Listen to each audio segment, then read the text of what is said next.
adalah amalmu.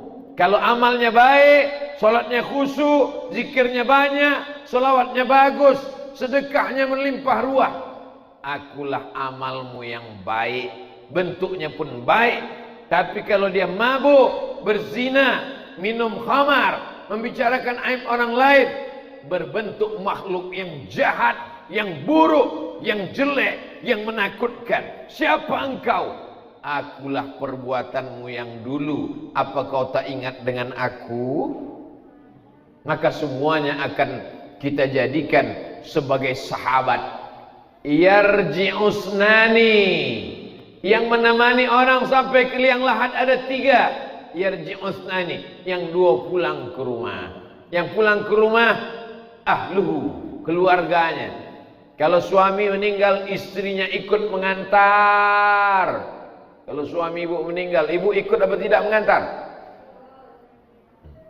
Ikut kata dia. Mau masuk ke dalam? Tidak. Dengar tuh Pak, tidak kata. Jadi kalau ada ibu-ibu yang menangis di liang lahat, di liang kubur, pernah mungkin bapak ibu melihat orang mengantar jenazah, lalu kemudian istrinya menangis, udah. Banyak orang melarang, banyak buya-buya, ustaz-ustaz melarang. Jangan. Istrinya mau masuk ke dalam, jangan. Kalau saya enggak, saya biarkan aja. Tak akan masuk, dia cuma bersandiwara aja. Tidak ada orang mau ikut orang mati. Yang mau ikut cuma satu. Wa amaluhu amal. Sempat-sempatkanlah melangkahkan kaki ke masjid. Sempat-sempatkanlah menyapu, mengusap kepala anak yatim. Sempat-sempatkanlah berzakat, berinfak, bersedekah. Sempat-sempatkanlah mewakafkan tanah untuk rumah Quran. Sempat-sempatkanlah menolong anak yatim, fakir, miskin. Karena sampai masanya nanti kita mau tapi tak sempat. Sekarang masanya sempat tapi tak mau. Sampai masanya nanti mau tapi tak sempat. Suara azan sayup-sayup masuk ke telinga di ruang ICU rumah sakit umum.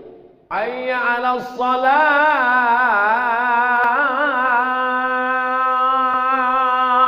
Mau ke masjid tapi tak mampu. Kaki terbaring. Kena penyakit apa? COVID-22.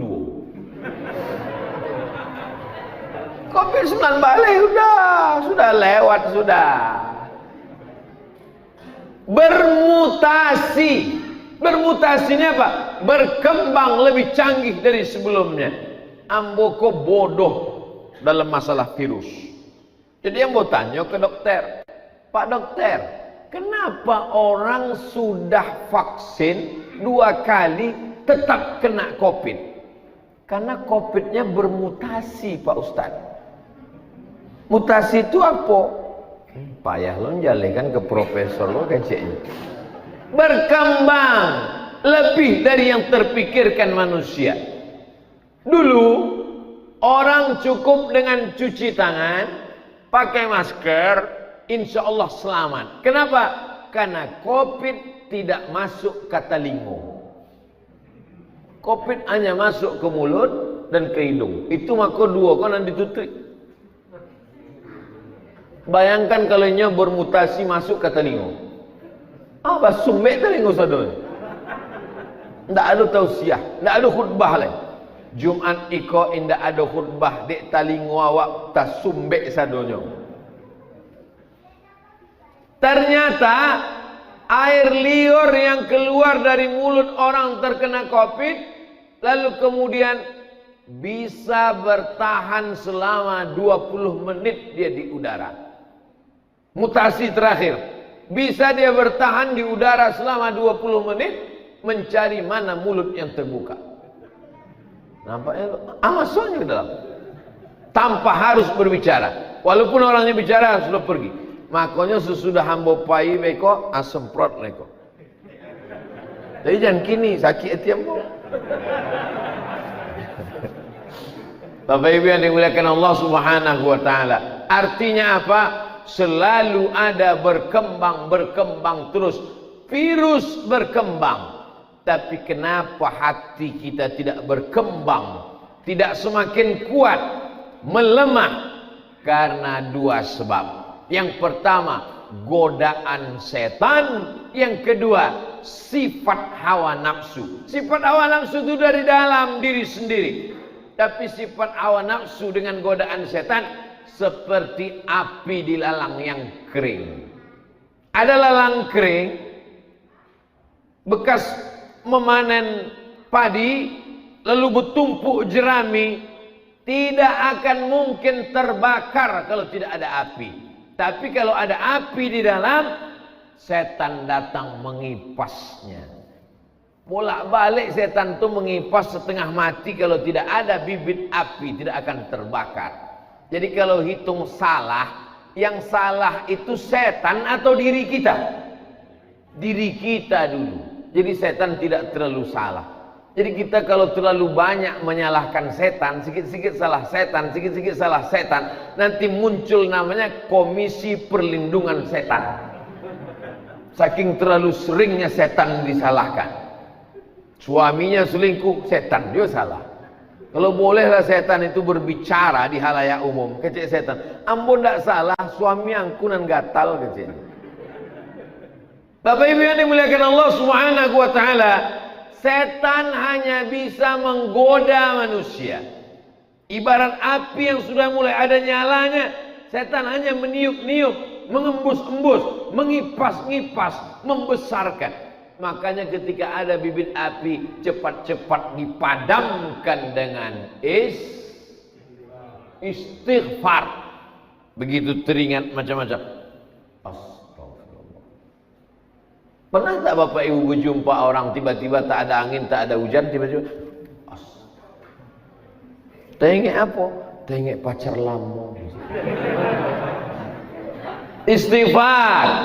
Walladzina idza fa'alu fahishatan, kalau terlintas dalam hatinya dosa, maksiat, langsung dia fastaghfirullah, mengucapkan istighfar. Sependek-pendek astaghfirullah, agak panjang astaghfirullahalazim, lebih panjang astaghfirullahalazim alladzi la ilaha illa huwal hayyul qayyum wa atubu ilaih. Paling panjang Allahumma anta rabbi la ilaha illa anta khalaqtani wa ana 'abduka wa ana 'ala ahdika wa 'adika masata'tu a'udzubika min syarri ma sana'tu abu laka bi ni'matika 'alayya wa abu bi dhanbi faghfir li fa innahu la yaghfiru dzunuba illa anta. Namanya Sayyidul Istighfar, induk dari segala istighfar. Dibaca pagi, dijaga Allah sampai sore. Dibaca sore, dijaga Allah sampai malam. Dibaca tengah malam, dijaga Allah sampai subuh. Amalan-amalan ini adalah hisnul hasin, benteng. Kalau kita punya kerajaan pagaruyung, dibangun benteng untuk menjaga, jangan sampai musuh datang. Benteng kita adalah zikir. Itulah maka subhanallah zikir, alhamdulillah zikir, Allahu akbar zikir, istighfar zikir, sholawat zikir. Tapi zikir yang paling afdal adalah afdalu zikri fa'lam annahu la ilaha. Ada saatnya zikir pelan dalam hati, ada saatnya zikir kuat. Kapan zikir kuat? Tengok situasi. Idza quri'al Qur'an, kalau ada orang baca Quran, fastami'u lahu, dengarkan baik-baik, wa ansitu, diam, la'allakum turhamun. Acara menyambut bulan suci Ramadan, pembacaan kitab suci Al-Quran yang akan dibacakan oleh Qori Kota Padang, juara musabaqah tilawatil Quran.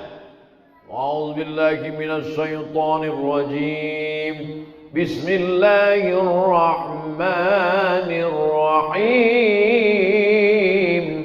Tiba-tiba ada orang disuruh la ilaha illallah. Apa? Orang baca Quran dengarlah baik-baik. Tapi ada masanya orang berzikir kuat. Kapan berzikir kuat? Membacakan zikir ruqyah orang yang kerasukan setan, diganggu jin, membacakan zikir untuk orang yang diganggu jin tak bisa pelan-pelan, tak bisa. Allahu la ilaha illa huwal hayyul qayyum, mesti kuat. Allahu la ilaha illa huwal hayyul qayyum, kuat. Karena kalau pelan, kata setannya, kok pelan kali, kok belum makannya.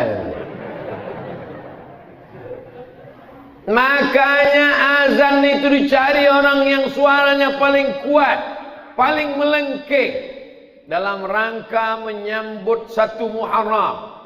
Jangan cuma ceramah, jangan cuma tausiah, adakan lomba azan. Lomba azan 1 kota Padang untuk surau Langgar Musola. Yang juara akan diberangkatkan umroh. Setuju? Bapak ibu setuju, anaknya tak setuju, tahu dia takkan berangkat. Allahu Akbar, Allahu Akbar. Suara yang paling melengking, suara anak muda. Insya Allah pejabat-pejabat kalau pensiun, kalau meninggal ada penggantinya. Kepala dinas, kepala badan, kepala kantor, belum sampai masanya ada penggantinya. Tapi muazzin, imam, khotib, Bilal, berapa banyak jenazah tak dimandikan. Begitu dibuka masih pakai kaos oblong. Kenapa? Karena yang memandikan tak sanggup, saking banyaknya orang mati meninggal dunia. Ini kejadian yang saya ceritakan ini fakta atau fiktif? Fakta. Hak atau hoax? Hak, kebenaran, nyata. Bapak ibu yang dimuliakan Allah Subhanahu wa taala, di mana kita bangun generasi ini? Di masjid. Mencari pemimpin di masjid, mendidik anak muda di masjid, pengajian tabligh akbar di masjid. Sekarang tak bisa lagi pengajian karena Covid, mesti protokol kesehatan, menjaga jarak, cuci tangan dan lain sebagainya, hand sanitizer, pakai masker, tapi tidak menutup kemungkinan untuk kita membuat majelis-majelis kecil, penyelenggaraan jenazah. Anak-anak ini bagaimana menanamkan sayang kepada bapak ibu. Anak-anak ini kalau tidak diajarkan tentang mati, mereka tidak sayang kepada ibu. Dianggapnya ibu ini akan hidup terus, dianggapnya bapak tak pernah mati. Padahal sampai masanya malaikat maut datang mencabut nyawa. Tak mempan kalau cuma nasihat. Kau baik-baik belajar nak, nanti mak mati, biar aja. Kau mesti baik-baik, nanti ayah kau mati, kau jadi anak yatim. Enggak apa-apa kata dia. Tapi dengan mengajarkan penyelenggaraan jenazah. Bapak-bapak, ibu-ibu yang punya anak di lingkungan musola kita, mari kita bawa anak-anak kita ke musola. Hari Ahad pagi libur sekolah, maka kita bawa untuk apa? Penyelenggaraan jenazah. Diajarkan dia bagaimana mulai talqin orang yang mau mati sakratul maut. Bisikkan ke telinga sebelah kanan, la ilaha illallah. Jangan sampai kita mau mati dihidupkannya TikTok. Jangan sampai kita mau mati diputarkannya lagu dangdut. Makku dulu kalau mau masak lagu dangdut kesukaan dia, ini mau sakratul maut, dengarlah mak. Apa yang selalu dia dengar, apa yang selalu dia tengok, itulah yang akan dia berikan kepada kita di saat akhir kita mau menutup mata, saat nyawa kita keluar mau menghadap Allah Subhanahu wa taala. Di mana kita didik ini?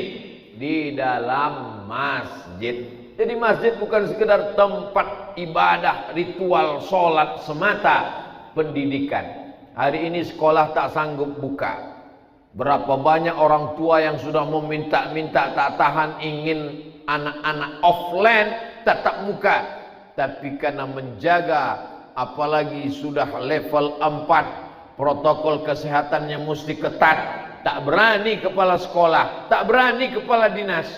Maka pendidikan non formal menjaga anak-anak, masjid